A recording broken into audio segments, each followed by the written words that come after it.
नमस्कार, एक बार फिर से आप सबका स्वागत है MCISkills के इस सेशन पर। आज हम बात करने वाले हैं क्लास 7 के मैथमेटिक्स के चैप्टर 11 के एक्सरसाइज 11.2 के क्वेश्चन नंबर 5 पर। आज हम क्वेश्चन नंबर 5 के सॉल्यूशंस को देखेंगे। तो चलिए स्टार्ट करते हैं।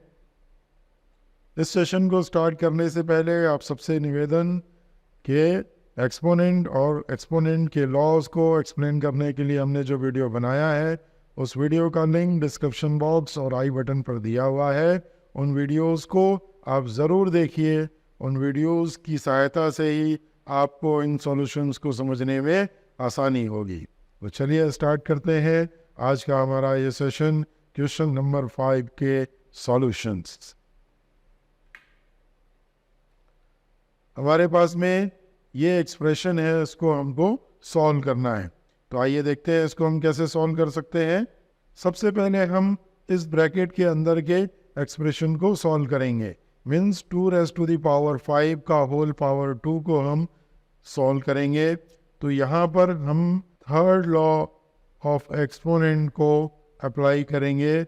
एक्सपोनेंट का थर्ड लॉ कहता है कि पावर ऑफ पावर की स्थिति जब हो तो वो पावर्स आपस में मल्टीप्लाई हो जाते हैं। मीन्स इसको हम लिख सकते हैं 2⁵ इंटू 2 देन इंटू 7⁵ अपॉन, हम इस 8 को 2 के फैक्टर्स में तोड़ सकते हैं। हम 8 को लिख सकते हैं 2 इंटू 2 इंटू 2 का पावर 3 इंटू 7।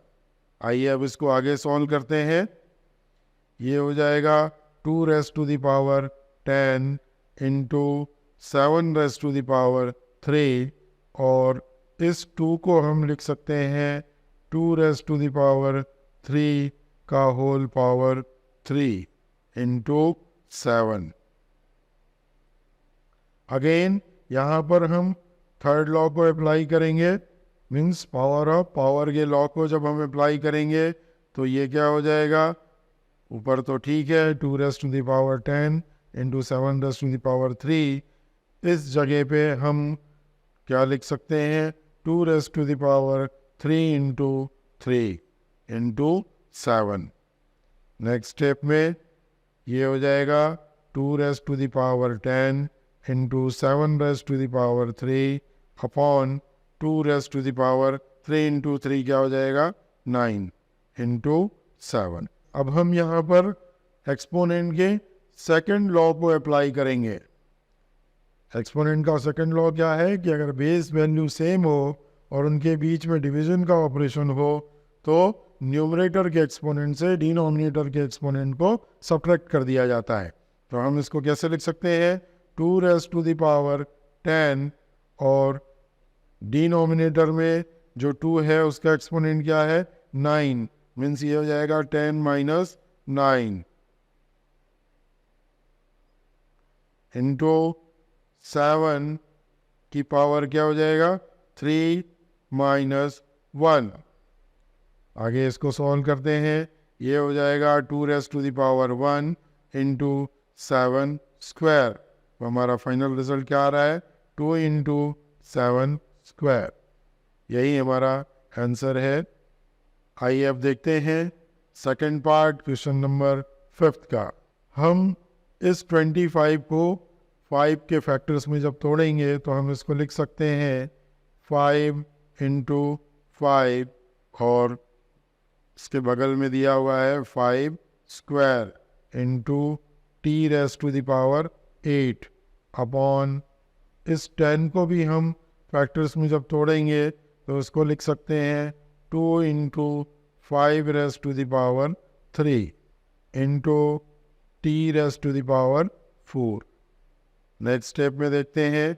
ये हो जाएगा 5 square into again 5 square into t⁻8 upon, यहाँ पर हम उसको लिख सकते हैं 2⁻3 into 5 raise to the power 3 into T raise to the power 4। Next step में अब हम यहाँ पर फर्स्ट लॉ को अप्लाई करेंगे। फर्स्ट लॉ क्या कहता है? फर्स्ट लॉ कहता है कि अगर बेस वैल्यू सेम हो और उनके बीच में मल्टीप्लिकेशन का ऑपरेशन हो रहा हो तो उनके एक्सपोनेंट्स जो है आपस में ऐड हो जाते हैं। मतलब यहाँ क्या हो जाएगा, 5 raise to the power 2 plus 2 into T raise to the power 8 upon नीचे हमारे पास में क्या है, 2 raise to the power 3 into 5 raise to the power 3 into T raise to the power 4। अब नेक्स्ट स्टेप में ये हो जाएगा 5 raise to the power 4 into T raise to the power 8 upon 2 raise to the power 3 into 5 raise to the power 3 into T raise to the power 4। अब next step में हम second law को apply करेंगे। Second law क्या कहता है कि base value अगर सेम हो और उनके बीच में डिवीज़न का ऑपरेशन हो रहा हो तो न्यूमरेटर के एक्सपोनेंट से डिनोमिनेटर के एक्सपोनेंट को सब्ट्रैक्ट कर दिया जाता है। मीन्स यहाँ पर हम देखेंगे कि ये 5 और ये 5 है तो हम इसको लिख सकते हैं 5 raise to the power 4 minus 3 into T raise to the power 8 minus 4 और नीचे क्या बच रहा है, 2 raise to the power 3। Next step में ये हो जाएगा 5 raise to the power 1 into T raise to the power 4 upon 2 raise to the power 3। आगे देखते हैं, ये हो जाएगा 5 into T raise to the power 4 upon 2 raise to the power 3। यही हमारा फाइनल आंसर है।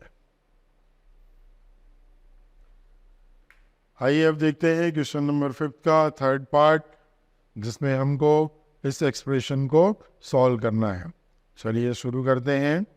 सबसे पहले हम नॉन प्राइम नंबर्स को प्राइम नंबर्स के फैक्टर्स में कन्वर्ट करते हैं। तो ये क्या हो जाएगा, 3 रेस टू द पावर, तो ठीक है। इस 10 को हम लिख सकते हैं 2 into 5 raise to the power 5। Again इस 25 को लिख सकते हैं अपन 5 इंटू 5। देन डिनोमिनेटर में क्या है, 5 raise to the power 7 into 6 को लिख सकते हैं 3 into 2 raise to the power 5। अब नेक्स्ट स्टेप में हम इसको लिख सकते हैं 3 raise to the power 5 into 2 raise to the power 5 into 5 raise to the power 5 into 5 square.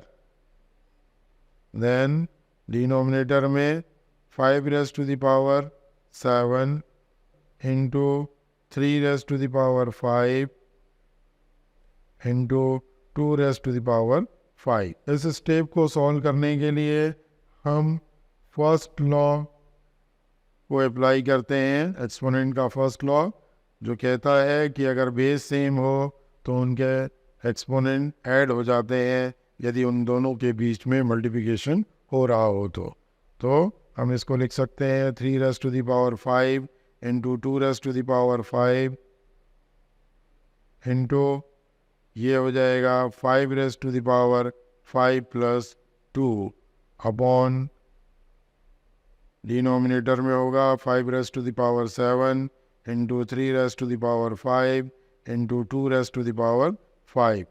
Then next step में हम सेकेंड लॉ को अप्लाई करते हैं, जो कहता है कि बेस वैल्यू सेम होने पर उनके बीच में परफॉर्म होने वाले डिवीजन ऑपरेशन के कारण न्यूमरेटर के एक्सपोनेंट को डिनोमिनेटर के एक्सपोनेंट से माइनस कर दिया जाता है। मीन्स ये हो जाएगा 3 रेस टू द पावर 5 और यहाँ पर भी 3 रेस टू द पावर 5 है तो ये होगा 5 minus 5। Then 2 raise to the power 5 minus नीचे भी पावर क्या है 5 है तो माइनस 5 इंटू यहाँ पर हो रहा है 5 raise to the power 5 plus 2 क्या हो गया 7 और नीचे 5 रेस टू द पावर 7 है तो अगेन माइनस 7। तो ये हो गया 3 raise to the power 0 into 2 raise to the power 0 into 5 raise to the power 0। अब चूँकि किसी भी नंबर के पावर में 0 होने पर उसकी वैल्यू 1 के बराबर होती है, इसलिए ये क्या हो जाएगा 1 इंटू 1 इंटू 1, तो फाइनली हमको रिजल्ट क्या मिलेगा 1। यही हमारा इस क्वेश्चन का आंसर है। तो ये था क्वेश्चन नंबर 5 के तीनों एक्सप्रेशंस का solution.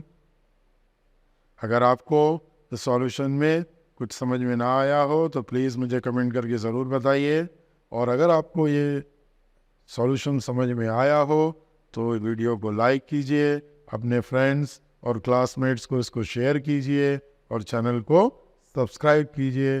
Thank you for watching this video. नमस्कार, जय हिंद, जय भारत।